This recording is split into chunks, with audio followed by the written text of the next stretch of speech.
दोस्तों सोचो अगर आपके घर में 352 करोड़ रुपए मिल जाए, इतना पैसा कि गिनने के लिए 36 नोट काउंटिंग मशीन्स लगानी पड़ गई।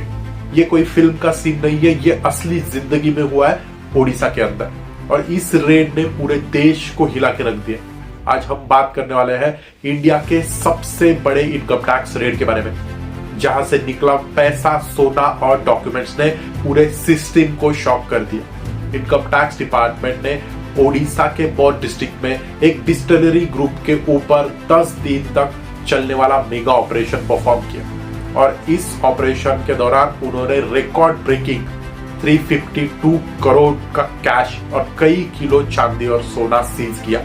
ये केस है बौद्ध डिस्टिलरीज प्राइवेट लिमिटेड का। इस रेड की शुरुआत हुई दिसंबर के फर्स्ट वीक में, जब इनकम टैक्स डिपार्टमेंट ने एक सीक्रेट ऑपरेशन के तहत बौद्ध डिस्टिलरीज और उसके लिंक्ड कंपनीज पर छापे मारे। एक साथ 36 जगह पर रेड हुई, जहां पे भुवनेश्वर था, बौद्ध था, बालांगीर था, संबलपुर था, और इन जैसे सारे सिटीज पर रेड मारी गई। डिपार्टमेंट ने 36 नोट काउंटिंग मशीन्स लगाई गई। कैश इतना ज्यादा था कि गिनने में 10 दिन लग गए। सोचो, हर दिन कैश का एक ट्रक यहां से निकलता था और ऑफिस पर पहुंचा था। साथ ही उन्होंने कुछ इंपॉर्टेंट डॉक्यूमेंट्स, लैंड पेपर्स और डिजिटल रिकॉर्ड्स भी सीज किए, जो अनअकाउंटेड ट्रांजैक्शंस के जुड़े लग रहे थे। अब सबसे बड़ा सवाल यह है कि आखिर इतनी सारी कैश है किसकी? रिपोर्ट्स के मुताबिक बौद्ध डिस्टिलरीज प्राइवेट लिमिटेड के संबंध जो है कांग्रेस के राज्यसभा एमपी धीरज प्रसाद साहू से है। उनके परिवार के लोग लीकर और इंफ्रास्ट्रक्चर बिजनेस से जुड़े हुए हैं, और उन्हीं के ग्रुप के अंदर आती है ये डिस्टिलरी कंपनी। रेड के दौरान इनकम टैक्स ऑफिसर ने उनके ओडिशा और झारखंड के घर, ऑफिसेस और फैक्ट्रीज पर भी सर्च किया।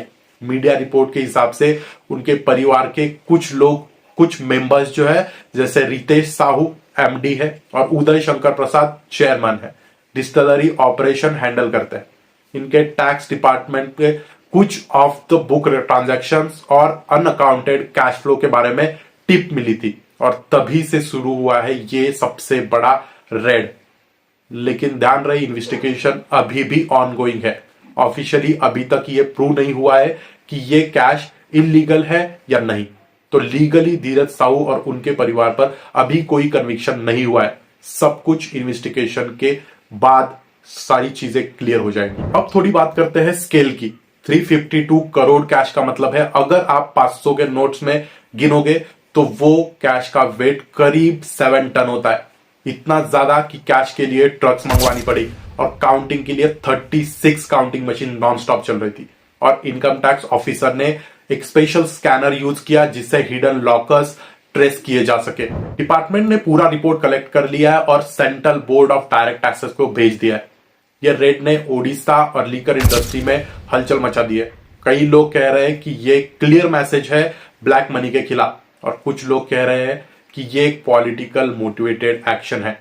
अपोजिशन ने भी स्टेटमेंट क्लियर किया है, पर आम लोग जो है वो कह रहे हैं फाइनली कुछ तो हुआ, एक्शन हुआ करप्शन के खिलाफ इतने सालों बाद। तो दोस्तों, इससे तो एक बात क्लियर हो जाती है, इंडिया में ब्लैक मनी का इशू अभी भी बहुत बड़ा है। लेकिन जब इनकम टैक्स डिपार्टमेंट इस तरह की रेड करता है तो सिस्टम को एक स्ट्रांग मैसेज मिलता है, no matter how big you are, अगर पैसा ब्लैक का है पकड़े जाओगे। ये रेड सिर्फ एक कंपनी के खिलाफ नहीं थी, ये एक सिंबॉलिक एक्शन था जो लोगों के लिए, जो पैसा सिस्टम से छुपा के रखते हैं। अब एक सवाल आपके लिए भी, आपको क्या लगता है, ये रेड सच में करप्शन के खिलाफ थी या एक पॉलिटिकल मूव था? क्योंकि अपोजिशन का कहना है हर बार अपोजिशन के खिलाफ ही क्यों एक्शन होता है, क्यों कोई सत्ता में जो बैठे हैं उनके खिलाफ एक्शन नहीं लेता? कमेंट जरूर करना।